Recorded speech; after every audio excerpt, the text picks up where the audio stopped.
Hebu tufanye zoezi hapa tuone kama kuna mtu atapotelewa na nyeti. Simamisha wanaume hapa. Hivi nyinyi kwa nini msiokoe hili taifa?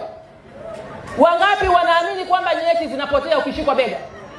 Wangapi hawaamini? Haya wanaume songa hapa. Mgairi ukato twende chini. Mimi nishachoka hii nchi. Hii nchi bwana, usipofanya mambo kwa vitendo, haya wanaume kushikana mabega, alafu mtoe hapa nani nyeti zimepotea. Njoo wanaume njoo. Uongo mwingine uongo baguli tu. Haya wanaume shikaneni mabega. Haya ongoza afande. Nani anaongoza? Nani Juma ongoza. Maafande mbona mnyinyi haite mnafanya nini wanaume? DC njoo tushikane mabega. Diwani njoo tushikane mabega. Mimi la mpaka mkanielewa. Haya njoo nani ashikane mabega? Njooni mtuambie kwamba mkishikwa mabega nyeti zinapotea. Mimi ni daktari wa binadamu nikachungulie nione. Njoo.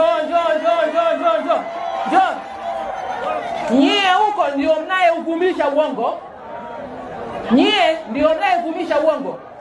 Haya shikaneni mabega. Mheshimiwa DC ongoza. Wanaume wanashikana mabega kuonyesha ni uongo uliokubuhu.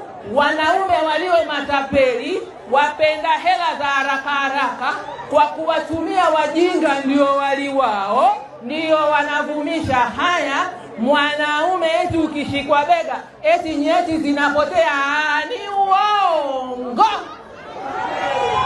Nyie vijana njoni.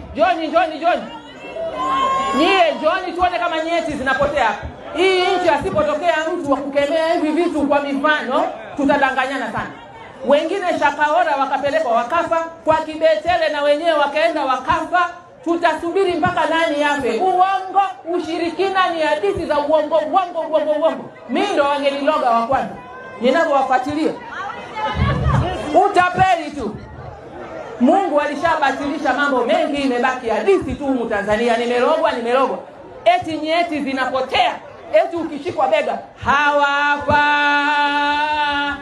Haya geukeni kule, kila mtu atafakari na nyeti zake.